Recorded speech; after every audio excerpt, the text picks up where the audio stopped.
Connaissez-vous la position du CHU d'Angers dans le classement 2023 des CHU privilégiés par les internes? Eh bien non, je la connais pas parfaitement, mais À votre avis? Attends, tu nous l'as dit tout à l'heure. C'est 7, non? Non, c'est 13. 13, c'est 13. C'est une question facile. Donc oui, le CHU est classé au 13e rang.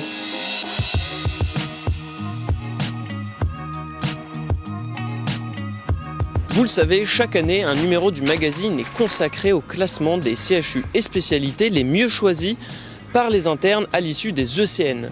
Alors pour les 10 ans du classement, je me suis rendu au CHU qui vous accueille avec une ode aux fenouilles à l'entrée. Je parle bien sûr du CHU d'Angers. C'est celui avec le CHU de la Martinique qui a eu la meilleure progression entre 2013 et 2023. Bon, la Martinique c'était un petit peu loin et leur progression est moins linéaire. Du coup, on va essayer de comprendre comment le CHU d'Angers a pu rejoindre la première partie de tableau.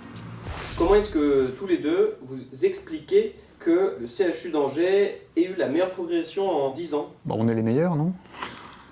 Non, c'est pas ça la réponse. On a un pouvoir d'attraction des personnes sur le fait que la vie d'interne va bien se passer, on va bien apprendre et le quotidien va être sympa.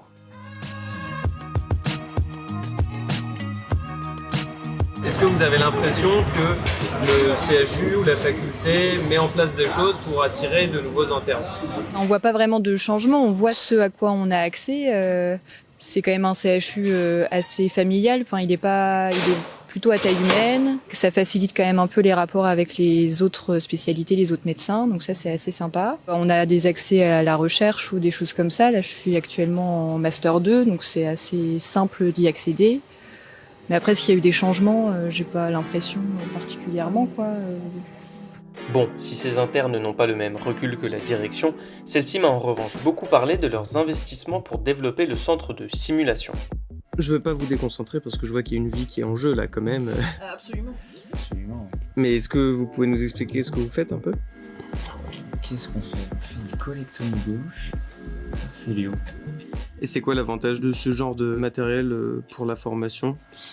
C'est tout simplement que ça permet de reconstituer de façon éthique l'intérieur d'un abdomen pour pouvoir s'entraîner sans aucun danger, puisque c'est du plastique qu'on découpe.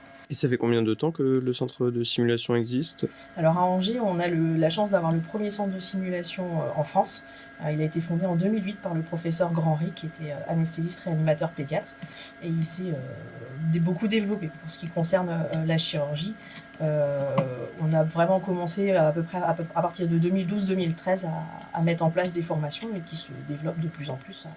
Et Julien, est-ce que ce centre de simulation, ça jouait dans votre choix de choisir le CHU ou pas? En fait, j'étais externe ici, donc ouais, effectivement, on avait déjà des simulations quand on était externe.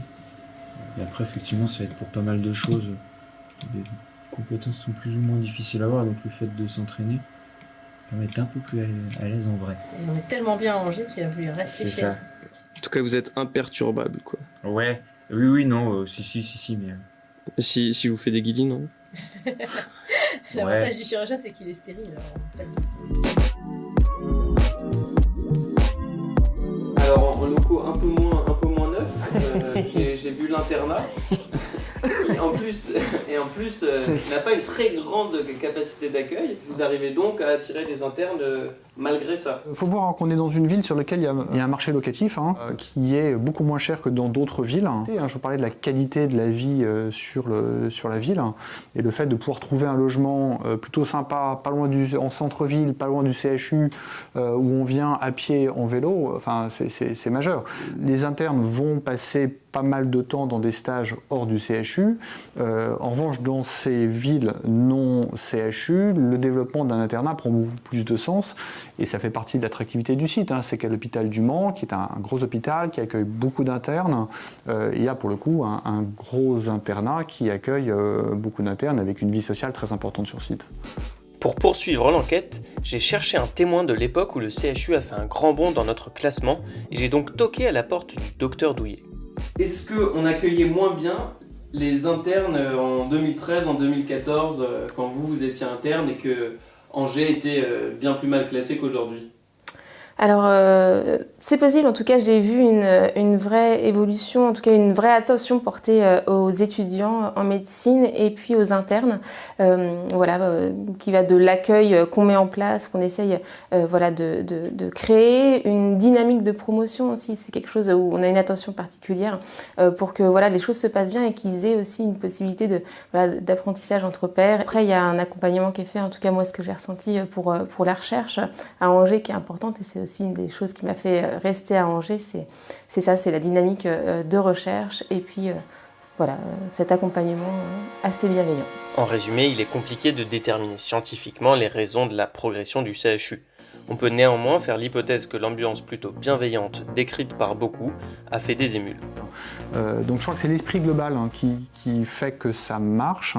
Difficile de dire quelle est une action. Alors il y a une chose qu'on peut citer, c'est que vraiment, quand je dis qu'on a une attention portée pour les internes, moi en tant que doyen, je vois tous les 6 mois les représentants des internes des différentes filières pour faire un point sur notamment les stages qui pourraient être poser un problème, mais on essaie de résoudre vite. Et puis au-delà de ces points tous les 6 mois, les internes peuvent nous interpeller à n'importe quel moment pour un souci et on a des boucles de réaction très courtes. Nous prêtons aussi une grande attention à l'accueil des internes avant le commencement de chaque semestre. Donc nous les accueillons en commun entre la gouvernance du CHU, celle de la faculté de santé. Et cette journée d'accueil, elle est construite aussi avec les représentants des internes, leurs associations. Ils bénéficient d'un kit d'accueil pour qu'ils se sentent d'emblée appartenir au CHU d'Angers. En termes de communication, vous avez mis en place des stratégies particulières pour cibler les internes ou pas spécialement? Alors il y a eu plusieurs vagues de communication qui ont été faites par le CHU il y a quelques années. Alors c'est difficile de mesurer en termes d'impact ces campagnes, c'est probablement pas nul. Voilà, c'est une réflexion de poursuivre, de refaire ces petits coups médiatiques qui sont faits pour jeter un coup de spot, faire sourire un peu et que les étudiants disent tiens finalement ça a l'air sympa, ça a l'air marrant, pourquoi pas quoi. Le CHU stagne un peu à la 13e classe. Qu'est-ce qu'il faut faire pour continuer à progresser? Alors on a un projet très bien développé de faire venir la mer et la montagne. Je pense que c'est ce qui va nous permettre de faire gagner les dernières places qui nous manquent. Pour améliorer un peu les conditions de l'internat, avoir un internat plus grand à Angers. Parce que là, on loge pas grand monde ici quand on travaille au CHU. Accès à une salle de sport, d'activité, après se rattacher à la fac, pas de médecine mais à la fac commune, donc ça peut être pas mal pour avoir des conditions d'activité hors du travail sympa. Après s'il y a un budget limité, qu'on soit aussi plus d'internes pour avoir moins de temps de travail et avoir du temps à côté. Nous avons quand même pour ambition de faire évoluer un peu l'internat, c'est-à-dire que ça fait aussi partie de nos projets et peut-être un facteur d'attractivité supplémentaire à l'avenir. Je dirais aussi c'est la poursuite dans la durée de nos efforts, c'est montrer que ce n'est pas des coups ponctuels qu'on a fait pour tout d'un coup briller dans un classement, mais que dans la durée on est capable de tenir nos engagements de qualité pédagogique, de qualité de vie.